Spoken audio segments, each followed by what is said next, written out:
Marvel finally delivers the Fantastic Four film we've all been waiting for. The Fantastic Four, The First Steps, is as much of a cinematic debut as it is a loving tribute to Jack Kirby's cosmic legacy. This movie just doesn't nod to the source material, it lives in it. It's vibrant, weird, fun, heartfelt, and absolutely rooted in the golden age spirit of exploration and wonder.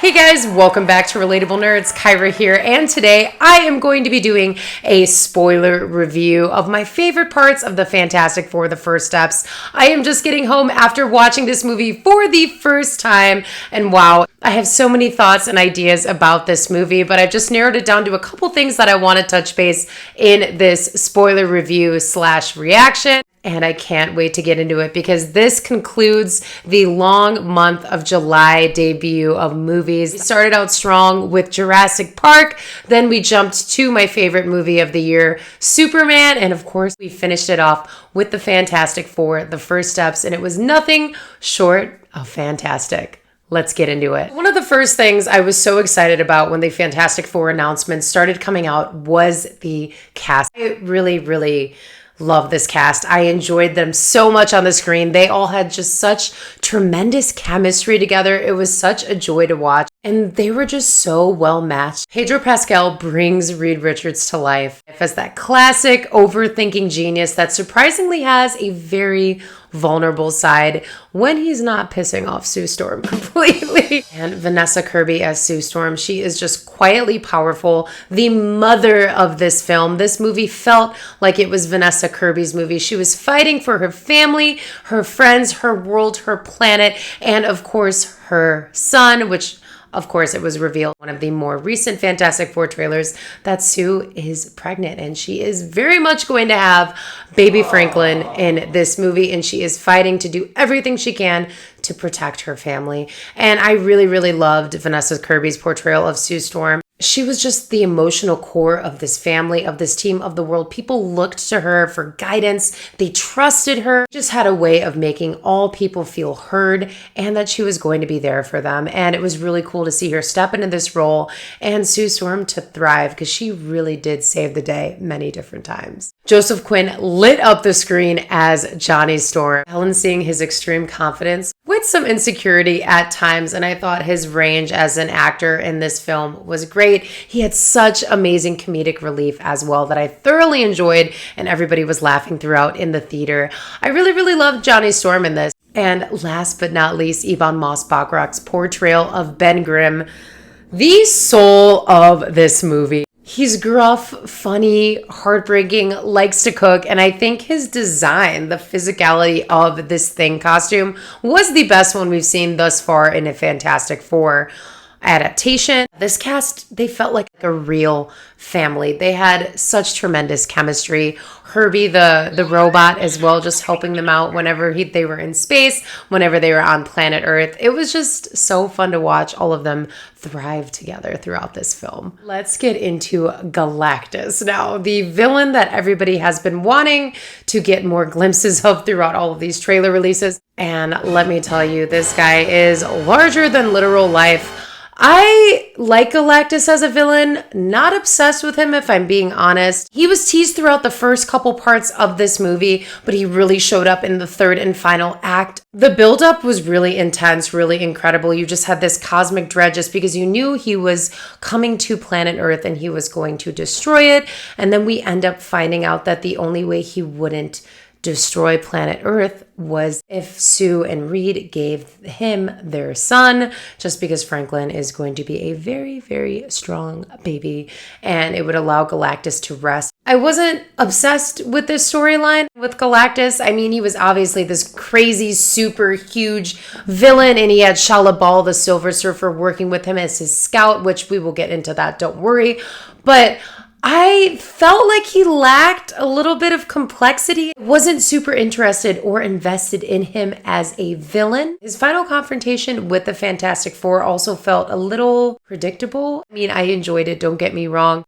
Seeing Sue step up towards the end when they kind of just throw Galactus into this like wormhole or pole. I'm totally getting that part wrong. But it was cool to watch Sue step up in order to save baby Franklin and Earth, of course. Sorry if I'm rambling again. These are like my first initial thoughts. I haven't really written anything down. It's just what's coming to my head. So sorry if it's a little all over the place. So yeah, that was Galactus for me. And now he appears to be gone for the time being. Reed said he'll be gone for millions of years trying to find them again. I don't know.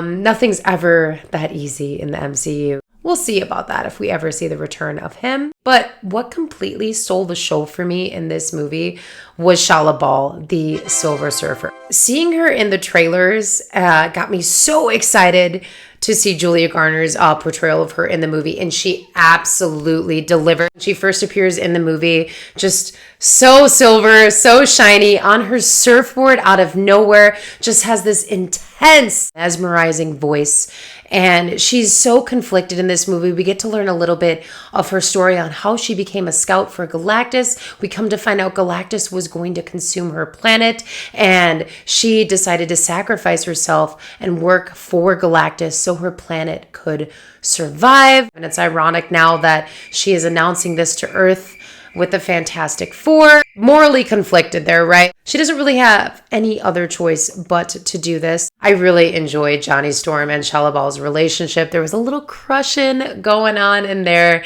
And of course, Johnny brought such a comedic relief to it. And there were some really epic battle scenes as well with her that I thoroughly enjoyed. Julia Garner just did such an amazing job. She was the kind of character you instantly want more of. You want to know more of her backstory. You want to see her again. I don't think we'll probably see her again for a while, unfortunately, but it was fun while it lasted. She was one of my favorite parts of this movie. And the last thing I want to talk about off the top of my head is the post-credit scene. Dr. Doom is here. We see Sue in the Baxter building and she's reading Franklin, who's kind of in his toddler era now. It's 4 years later. She gets up to go find a book. She comes back and you see Dr. Doom there with Franklin. We don't see his face yet. We see his mask is off and we see his hood is over his head, so you can't see anything. And just that moment was startling. This is what I really wanted from this movie. I wanted to see some Dr. Doom hints in this because we know Reed Richards and Victor Von Doom have existed together since the very beginning. They have such a frenemy relationship. They hate each other present day right now. Dr. Doom is extremely jealous of Reed just because Reed was always smarter than him. And I was hoping that we would get, maybe some flashback scenes for Reed and Victor Von Doom in college and kind of learning about their conflict. Obviously, this movie wasn't about that. I hope we get that in the future. But just seeing him in an MCU movie, like, he's coming. We have Doomsday coming out. So excited. It really delivered with this post-credits scene. I was shook. I was anticipating it, and I'm so glad we got it. Even though it was just a couple seconds, it's getting me so excited for Doomsday.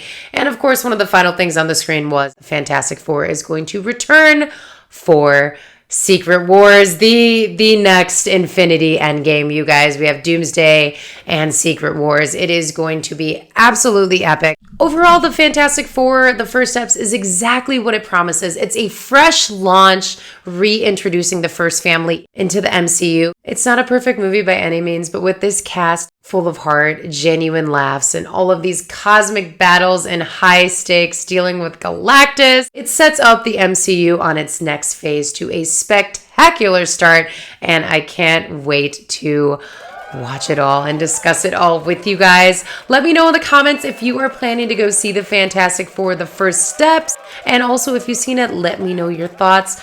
Again, my apologies if this video was kind of a bunch of rambles. I didn't write anything down. I'm just kind of going off of my ideas from watching it the first time. I do plan to see it a couple more times and hopefully do another recap with maybe some friends on the channel. So thanks again for watching, you guys.